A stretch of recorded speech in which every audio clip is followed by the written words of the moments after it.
Bonjour, bonsoir les amis. Alors, on va parler aujourd'hui des marchés financiers qui sont en chute libre. Ici, c'est le SP500. Et le SP500, il est pas loin de la moyenne mobile 200 jours. Et la moyenne mobile 200 jours, pour ceux qui suivent un peu l'analyse technique, qui maîtrise un peu l'analyse technique, bon, clairement, c'est une grosse moyenne mobile. Vous voyez ici, l'année dernière, en 2022, on était en dessous de la moyenne mobile. Et vous voyez, tant que le marché évoluait sous la moyenne mobile, on était vraiment dans une tendance baissière. La même chose pour le Nasdaq.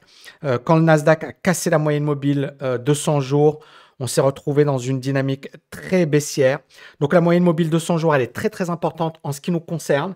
Et le SP500, eh ben, il n'en est pas loin.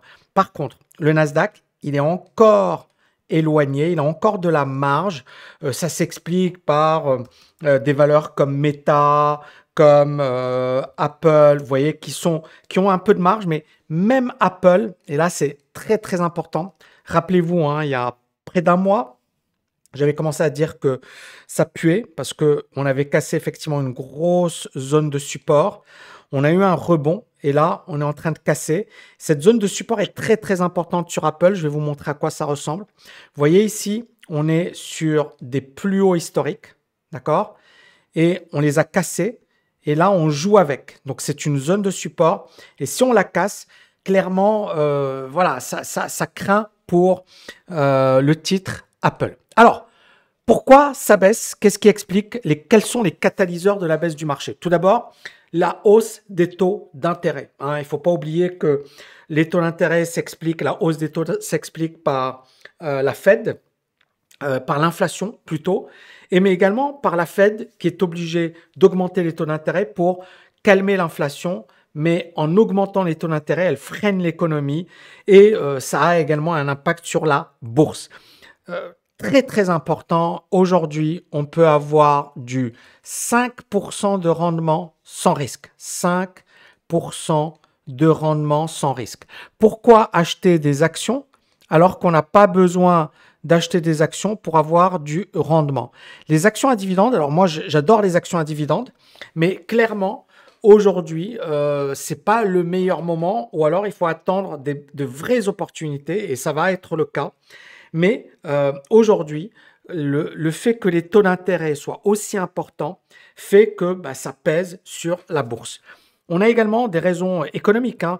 La hausse des taux d'intérêt, ça provoque une hausse des coûts de l'emprunt. Les entreprises, quand elles veulent emprunter, elles vont emprunter auprès des banques.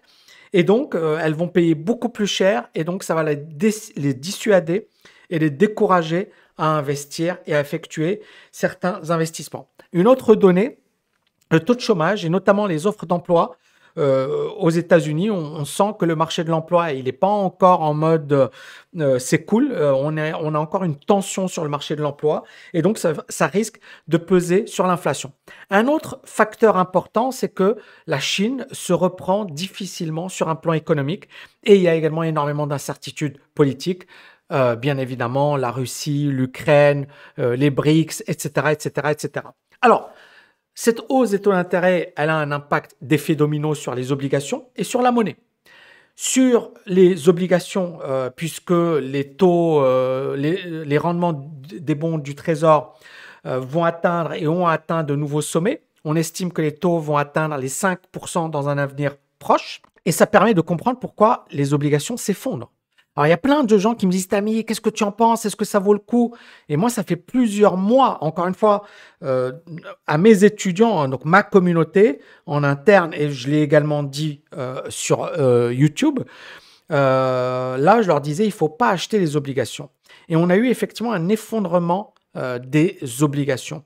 Et ça continue. Et ça continue. Et j'avais également tourné une vidéo en parlant de Bill Ackman. Clairement, on est sur des points bas historiques, d'accord? Mais le marché peut continuer de baisser. C'est-à-dire, encore une fois, on est sur un marché très vendeur. Il ne s'agit pas d'anticiper le retournement. Il faut attendre que le marché nous prouve qu'il a envie de se retourner à la hausse. Or là, les obligations, voilà, c'est un train qui va à grande vitesse et rien ne peut l'arrêter.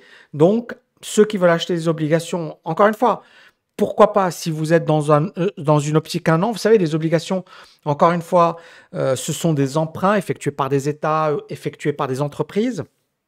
Vous pouvez avoir des obligations avec une échéance d'1 an qui sont rémunérées à 5,5%. Ça veut dire qu'on s'en fiche que la bourse monte ou baisse parce que, en fait, vous allez être rémunéré à 5,5% et à la fin, vous allez récupérer votre mise. Donc, c'est pas dramatique. Maintenant, si c'est pour des personnes qui sont sur 5 ans ou pour 10 ans, moi, je ne pense pas que ce soit intéressant parce qu'on peut avoir des taux peut-être encore plus élevés, surtout si l'inflation grimpe. Il y a eu des périodes où on a eu des taux d'intérêt à 10%, 15%. En Turquie, actuellement, on est sur des taux extrêmement élevés au-dessus des 20%, 25%. Il y a plein de pays où aujourd'hui, les taux d'intérêt sont de 20%, 30%, parce que l'inflation est importante. Donc, encore une fois, très, très, très vigilant. Si la situation se dégrade, si l'inflation continue de monter, bah, les taux vont augmenter et les obligations vont continuer de baisser. Donc, ceux qui veulent acheter des obligations avec une échéance d'1 an, ça ne me dérange pas. TLT, c'est plus dangereux parce que c'est un truc qui peut continuer de baisser. Donc, soyez super prudents, les amis. Sachez encore une fois que ce n'est pas un conseil boursier. C'est bien évidemment, c'est votre responsabilité. Mais encore une fois, voilà, moi, je vous donne mon avis. Il est sans doute pas le bon. Mais voilà, je rappelle et je tiens à rappeler que ça fait plusieurs mois, hein, plus d'1 an en tous les cas, que je préviens sur les obligations. En tout cas, je l'ai fait auprès de mes étudiants sur ma communauté. Dès là, je disais, il ne faut pas acheter les obligations. Un autre facteur qui, pour beaucoup, a été sous-estimé, bah, c'est la force du dollar. Le dollar, aujourd'hui, est sur des niveaux historiquement élevés. Vous voyez ici, ça c'est l'indice dollar contre toutes les autres devises et le dollar continue de grimper. Il est à des niveaux historiques. Alors, beaucoup de gens, à un certain moment, voilà, par rapport... Alors, on va prendre le dollar contre rouble. Vous voyez que le dollar est reparti à la hausse. C'est vrai qu'à un certain moment, on a eu ce mouvement, le dollar avait fortement baissé. Et là, on a le dollar qui repart à la hausse. Et en fait, même l'euro-dollar, idem. Vous voyez, l'euro-dollar qui baisse.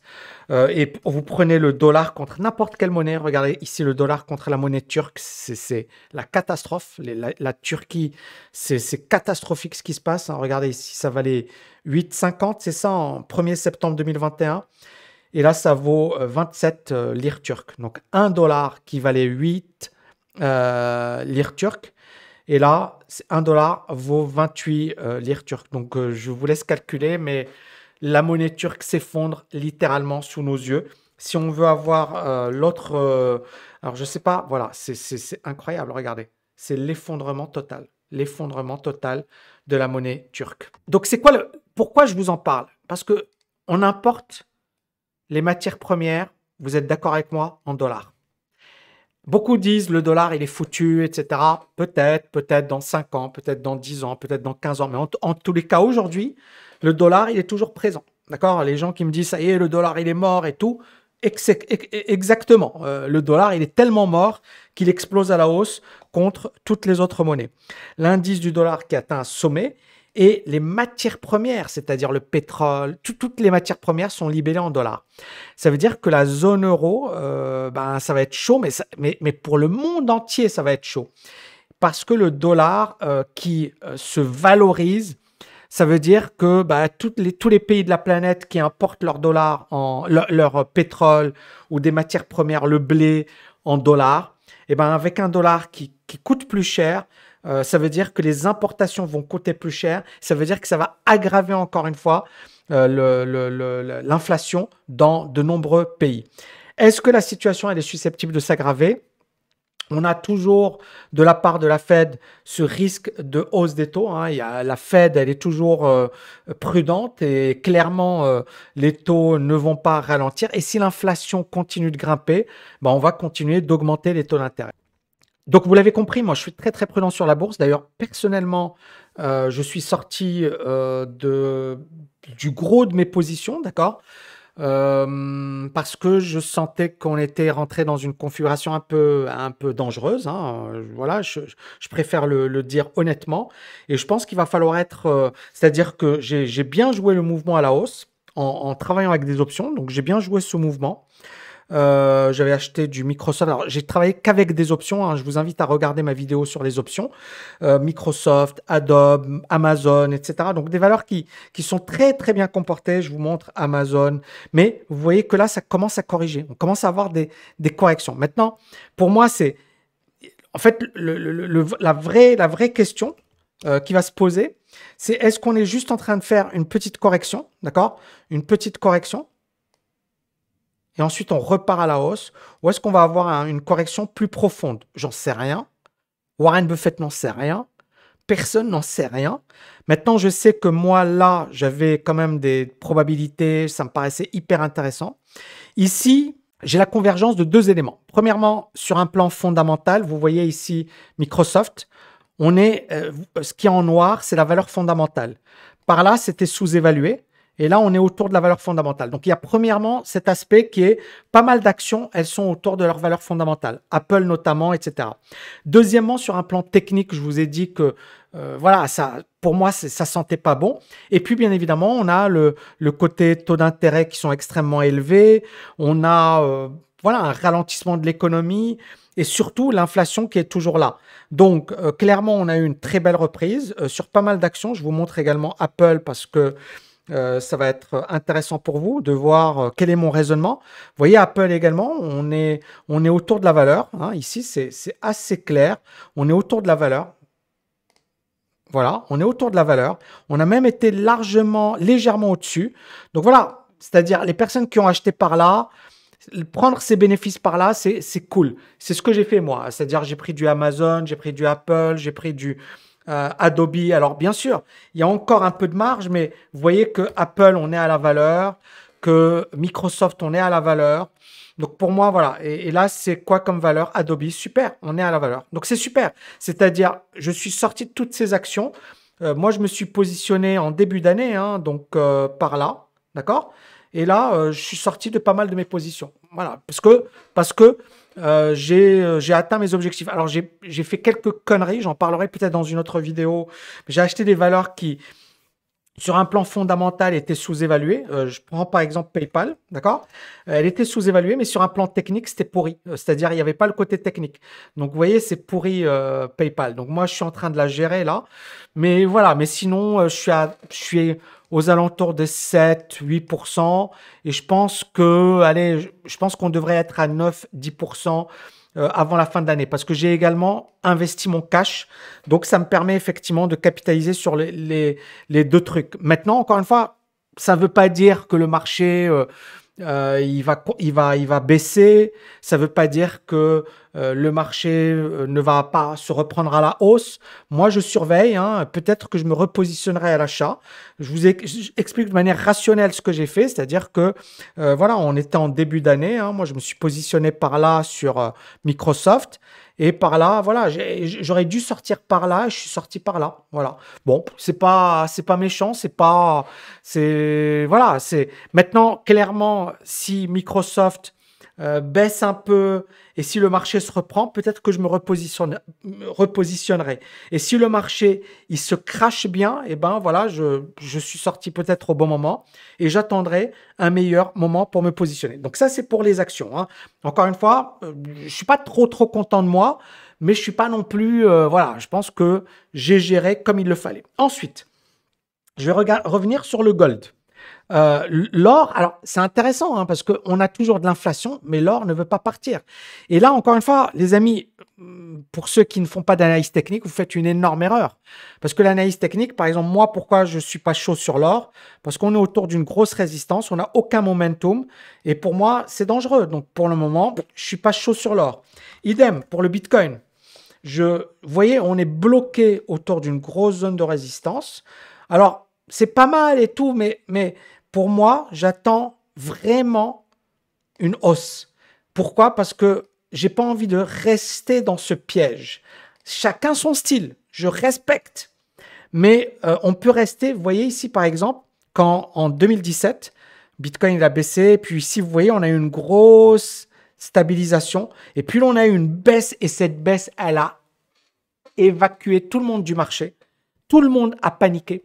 Tout le monde a pris peur.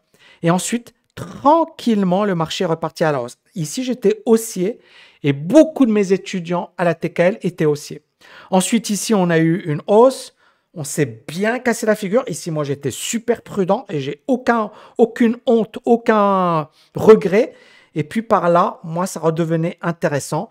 Clairement, ma méthode peut m'empêcher de me positionner sur les plus bas, mais je m'en fiche.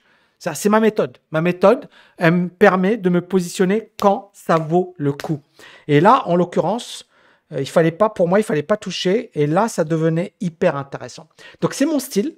C'est ma manière de travailler. C'est-à-dire que moi, je préfère rentrer au bon moment plutôt que d'attendre 2 ans, 3 ans, peut-être 5 ans avant d'avoir une confirmation.